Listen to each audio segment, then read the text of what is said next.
I'm actually curious to get both of your opinions on something. Maybe the best sound, like there wasn't a better place for sound bites in the media last week than Ottawa.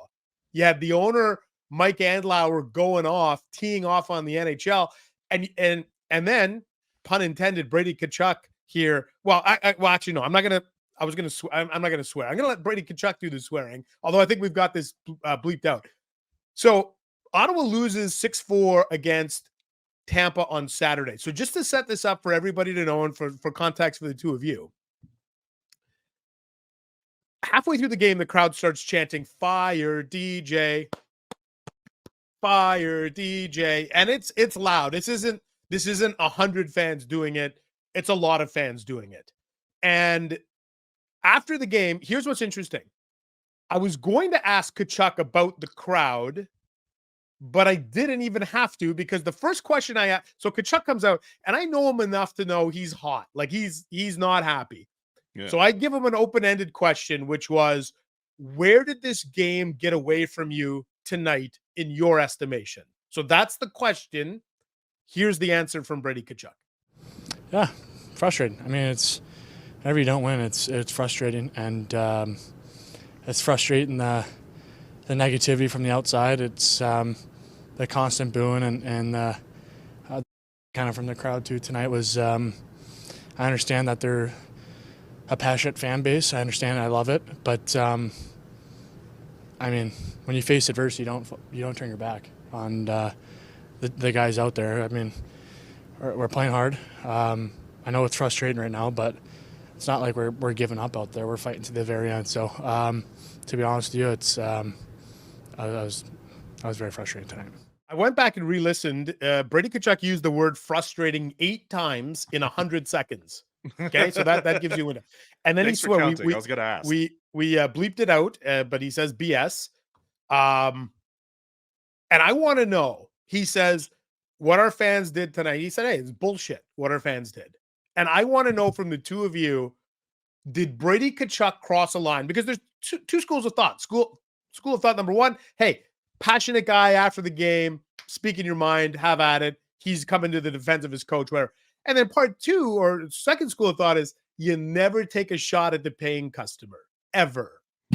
So where do you guys fall on this one? Because I'm curious, because I'm in the market. I've been swarmed with this stuff for 48 hours. I need some outside help here. What are those fans supposed to do?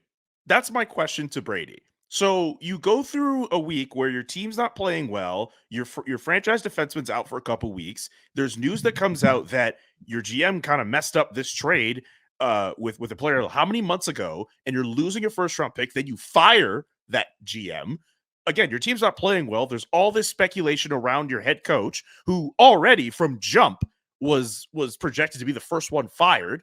And then you have the game that you play over the weekend, and you lose the way that you do. I saw your tweets, Ian, about how, at least to start, they were not as engaged.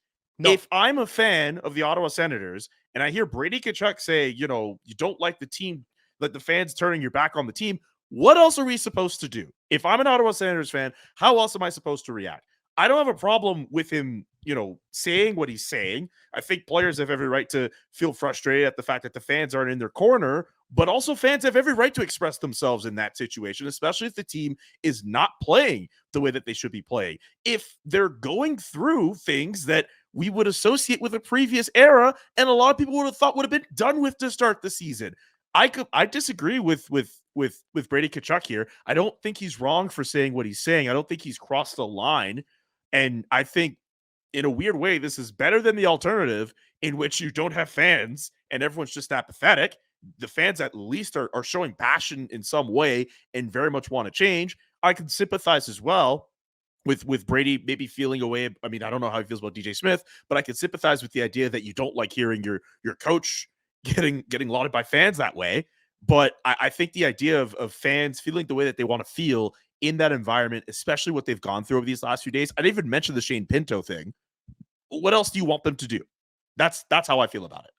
I did not perceive this as a shot at fans. I mean, fans are upset about the way the team is playing. And as long as you're not throwing things on the ice, you can do whatever you want as the paying customer. You can put bag on your head. You can have signs. You can chant about everybody, and you can boo your heart's content. I'm all for that. Absolutely express your frustration.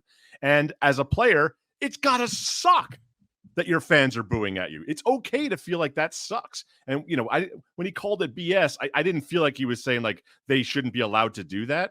But it's got to hurt as a player to hear that. But here's the thing. What I thought it was pretty clear what Brady Tkachuk was doing, right? They're chanting to fire the coach. He's stepping in front of it and changing the story. He's pulling like a reverse John Tortorella, where he's going out there and making a scene, causing a distraction because he's the captain. That's his job. And he's taking heat off his coach because what was everybody writing the next day? Were they writing that the fans were chanting fire DJ Smith, or were they writing about Brady Tkachuk takes a shot at fans, or however it was interpreted? It was more of the latter than the former. This was a captain stepping up and falling on his sword a little bit, jumping in front of a bullet for his coach. I respect that. I respect that he spoke his mind, because it must suck to get booed by your own fans. It's like being booed by your own family. Like, it's got to be a pretty lousy feeling. But the fans have every right. But let's just say this. DJ Smith has been every email I've gotten from the gambling folks for the last several years. It feels like he's been the coach most likely to be fired. He's been dealing with this for a long time.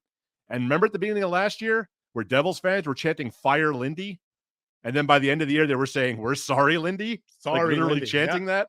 Like, this is still early in the season. Ottawa's got a pretty good club there. I think everyone got a little over their skis with Ottawa, expecting them to somehow jump into contention right away instead of having a transition year in a very deep, kind of muddled mess of an Eastern Conference. Like, I don't think I had Ottawa in the playoffs this year. I don't know what everybody expected them to suddenly become the best team in the world. But frustration's allowed. It's an emotional sport. Brady Tkachuk, we can see the way he plays. He's an emotional player. We talked to them in the locker room 5 minutes after the game ends. They haven't cooled off yet.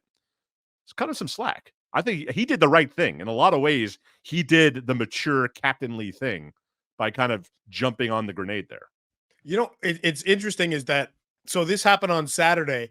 Earlier in the week, I got some time with Brady Tkachuk and his wife for a feature I'm working on that'll probably run next week.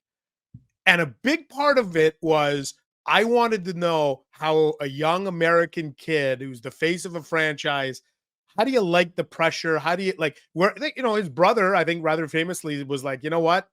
I'm out of here. I'm going to go south of the border. And Brady was so insightful to me, just talked about how much he loves the city, appreciates the pressure, has gone back, has watched old videos of Ottawa making the playoffs to see the crowd, to see, like, this guy wants it. And I am willing to give him a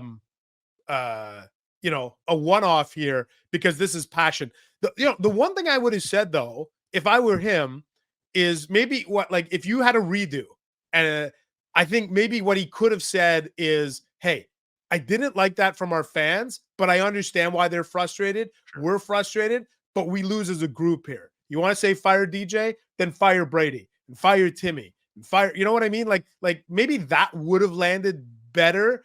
But I think at the end of the day, you're right, Laz. He was trying to distract from, I can't tell you, the temperature was super hot in that building on Saturday. And I haven't felt that before. Like, it was hot. And he was just trying to, I don't know, let off some steam. But I don't know. I like it when athletes at least give us a little window. Yeah. What if they just said, oh, they paid their money, they can say what they want, but in here we're trying real hard. Who wants to hear that? Yeah. I'll say this. You guys are up there in Canada, so all you guys talk about is the Canadian teams. There are only 7 teams in the league, according to you guys. But down here, if the old adage that there's no such thing as bad PR is true, I swear to God, I've heard more about the Ottawa Senators in the last 6 weeks than I have in the last 60 years. I know they weren't around for all the 60 years. Chicago, of all places. But just in general, everywhere I go, in Arizona, they're talking about the Ottawa Senators. In Vegas, they're the Ottawa Senators are the most relevant they've been since they went to the Stanley Cup final. It's not all positive, but they are, man, are they in the news a lot lately? Like, Ian, You're like like the old Buffalo guys, just running on the treadmill here, just constantly trying to keep up with all the news. New story after new. It's an endless news cycle lately, right? In the last 2 weeks, and they're off to Sweden now next week. It's like the spotlight's going to stay on them. Yeah. For especially if you're DJ foreseeable Smith and you don't have your team pick up, like the lights are burning hot on you enough as it is. I don't know. I don't know how you don't go through a coaching change if it just continues to get this worse. This team, a lot of people projected to make the playoffs, and you've had so many cracks with this roster. I don't know. It might be time to do it. I don't know. I don't like anyone losing their jobs at all, but like I think some kind of change is going to be necessary. It happens.